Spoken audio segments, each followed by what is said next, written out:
Bismillahirrahmanirrahim. How are you, dear student?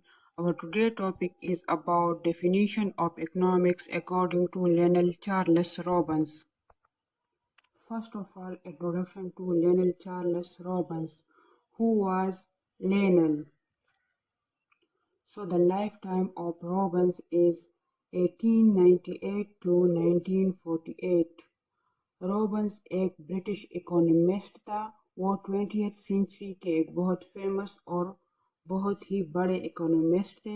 उन्होंने economics में बहुत सारे कंट्रीब्यूशन किए हैं। उन्होंने इकोनॉमिक्स पे बहुत सारे बुक्स लिखे थे। उनका जो सबसे मशहूर बुक है वो है an essay on the nature and significance of economics science. 1932 में इस बुक को पब्लिश किया गया था और रॉबन्स ने इकोनॉमिक्स की जो डिफिनीशन दी थी तो वो भी इसी बुक में दी थी। रॉबन्स डेफिनीशन ऑफ इकोनॉमिक्स। रॉबन्स ने इकोनॉमिक्स की डेफिनीशन 1932 में दी थी और 1932 में उन्होंने जो मार्शल ने डेफिनीशन दी थी इकोनॉमिक्स के बारे में तो उसको क्रिटिसाइज़ किया था, उसको चैलेंज किया था। रॉबन्स ने 1932 में अपने बुक में कहा था कि जो चार्ल्स की डेफिनीशन है तो वो गलत है और उन्होंने अपने व्यू में इकोनॉमिक्स को डिफाइन किया था। तो वो कुछ यूँ था, economics is the science which studies how human behavior as a relationship between ends and scarce means which have alternative uses। मतलब इकोनॉमिक्स एक साइंस है जो कि स्टडी करता है इकोनॉमिक बिहेवियर को। किस चीज़ में ह्यूमन की बिहेवियर को चेक किया जाता है कि किस तरह वो स्केयर रिसोर्सेज को इस्तेमाल में लाते हुए अपने बहुत सारे यूजेस, अपने बहुत सारे वांट्स को फुलफिल कर सकता है। तो इस चीज़ में ह्यूमन बिहेवियर को इकोनॉमिक स्टडी करता है। यहाँ पे हम वीट की एग्जांपल लेते हैं। फॉर एग्जांपल वीट हमारे पास एक मीन है, एक रिसोर्स है जिसको हम बहुत सारे अल्टरनेटिव यूजेस के लिए इस्तेमाल कर सकते हैं। फॉर एग्जांपल इससे हम फॉरेज बना सकते हैं, इससे हम ब्रेड बना सकते हैं, इसको हम बेकरी में यूज़ कर सकते हैं। इस तरह ये जो वीट है तो ये एक रिसोर्स है, एक मीन्स है। तो इससे हम बहुत सारे अपने जो ज़रूरियात है, अपने जो वांट्स है तो उसको फुलफिल कर सकते हैं। There are some features of Robbins' definition of economics. First is unlimited wants. रॉबन्स ने कहा है कि ह्यूमंस की जो वांट है तो वो अनलिमिटेड है, उसकी कोई क्वांटिटी, उसकी कोई काउंटेबिलिटी नहीं है, मतलब वो अनलिमिटेड है। ह्यूमंस की जो वांट्स है तो वो फुलफिल नहीं हो सकती, उसकी हम गिनती नहीं कर सकते।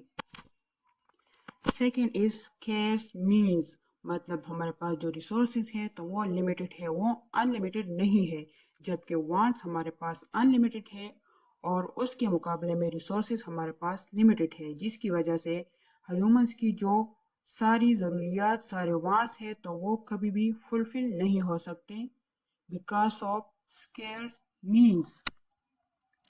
Alternative use of square means, जो हमारे पास महदूद वसाइल हैं, लिमिटेड रिसोर्सेज हैं, उसको हम बहुत सारे चीज़ों के लिए इस्तेमाल कर सकते हैं। फॉर एग्ज़ाम्पल हमने अभी जो वीट की एग्जांपल है तो उसको देखा है कि किस तरह हम एक रिसोर्सेज को किस किस चीज़ में इस्तेमाल कर सकते हैं। इसी तरह हमारे पास जो लैंड है तो उसके भी बहुत से अल्टरनेटिव यूजेस हो सकते हैं। मतलब लैंड को हम फार्मिंग के लिए भी यूज़ कर सकते हैं, लैंड पे हम कोई बिल्डिंग भी कंस्ट्रक्ट कर सकते हैं और लैंड को हम किसी को रेंट पे भी दे सकते हैं। तो इस तरह लैंड हमारे पास एक रिसोर्स है और इसके बहुत से अल्टरनेटिव यूजेस है। Variation in the intensity of wants, मतलब हमारी जो शदीद, जो सबसे टॉप पे जो वांट होती है तो उसमें तब्दीली आ सकती है। फॉर एग्जांपल एक कंज्यूमर है, उसके 3 wants है. First is to eat food, second is to go for picnic, and third is to get rest. तो उसकी जो सबसे टॉप पे जो वांट है तो वो है to eat food because he is hungry. So उसकी सबसे जो शिद्दत जो सबसे टॉप पे जो वांट होगी तो वो होगी कि वो कुछ खाए क्योंकि उसको भूख लगी है. तो इस वक्त जब उसको भूख लगी है तो इस टाइम पे उसकी जो सबसे टॉप पे वांट होगी वो होगी टू ईट समथिंग.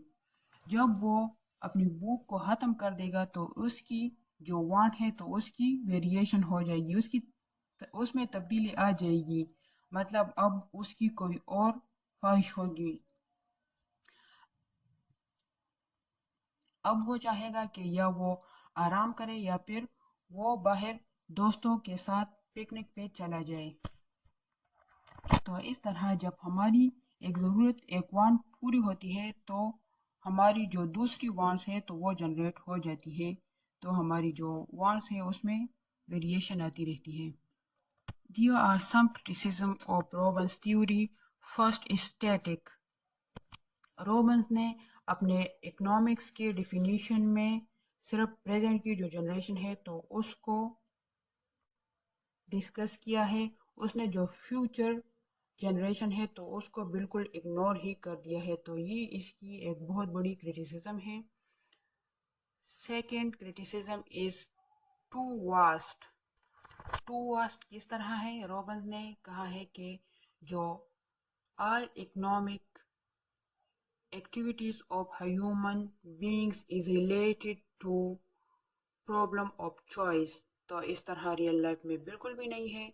हम without of problem of choice भी बहुत सारे एक्टिविटीज कर सकते हैं. Third criticism is economic problems also arise from more supply. Robins ने क्या कहा था कि जो इकोनॉमिक प्रॉब्लम है वो किस चीज़ से अराइज होते हैं? स्केयर रिसोर्सेज से. और अनलिमिटेड वांट्स से हमारे पास इकोनॉमिक प्रॉब्लम जनरेट होती है. तो रियल लाइफ में ऐसा बिल्कुल भी नहीं है. कभी कभार ऐसे हालात भी पैदा हो सकते हैं कि जब बहुत सारा सप्लाई किसी भी चीज़ की बहुत सारी सप्लाई की जाती है तो क्या होता है, जब डिमांड से सप्लाई एक्सीड कर जाती है तो इससे भी इकोनॉमिक प्रॉब्लम जनरेट हो सकती है. और रियल लाइफ में ऐसा हुआ भी है. हमारे पास इसकी बहुत बड़ी एग्जांपल यूएसए में ग्रेट डिप्रेशन की है जो 1930 में वाक़या हुई थी. 1930 में यूएसए में डिप्रेशन आई थी जिसमें सप्लाई बहुत ज़्यादा बढ़ गई थी और डिमांड कम थी. तो इसकी वजह से बहुत बड़ी इकोनॉमिक क्राइसिस आया था. Fourth point is not fit for socialist economy. Socialist economy में क्या होता है, जब उसमें प्रोडक्शन की जाती है तो डायरेक्ट उसको यूज़ के लिए प्रोवाइड कर दिया जाता है. सोशलिस्ट इकोनॉमी में जो मार्केट पे जो कमांड होता है तो वो पूरा का पूरा गवर्नमेंट का होता है और गवर्नमेंट इस तरह की चीज़ें प्रोड्यूस करती है जिसमें उसका कोई प्रॉफिट नहीं होता. वो पब्लिक को डायरेक्ट उस प्रोडक्शन को प्रोवाइड. तो इस तरह ये भी इस थ्योरी की बहुत बड़ी क्रिटिसिज्म है. Not fit for rich country. जो डेवलप्ड कंट्री है तो उस पे भी ये थ्योरी अप्लाई नहीं की जा सकती. ये भी एक क्रिटिसिज्म है इस थ्योरी की. The last but not the least is relation with welfare. Robins ने खुद ही मार्शल की वेलफेयर थ्योरी को क्रिटिसाइज किया था और अपने डेफिनेशन को वेलफेयर को ही हाईलाइट किया था. उसने अपनी थ्योरी में कहा है कि किस तरह हम लिमिटेड रिसोर्सेज को अनलिमिटेड वांट के लिए इस्तेमाल कैसे कर सकते हैं जिससे हम ज़्यादा से ज़्यादा सेटिस्फेक्शन हासिल कर सके. तो इस तरह ये एक वेलफेयर है जो कि उसने अपनी थ्योरी में हाईलाइट किया था. Thanks for watching. So dear student, अगर आप कोई भी टॉपिक अंडरस्टैंड करना चाहते हैं तो प्लीज़ मुझे ज़रूर कमेंट सेक्शन में बताइएगा. मैं आपके लिए उस पर एक वीडियो ज़रूर बनाऊंगी. मिलते हैं आपसे नेक्स्ट वीडियो में.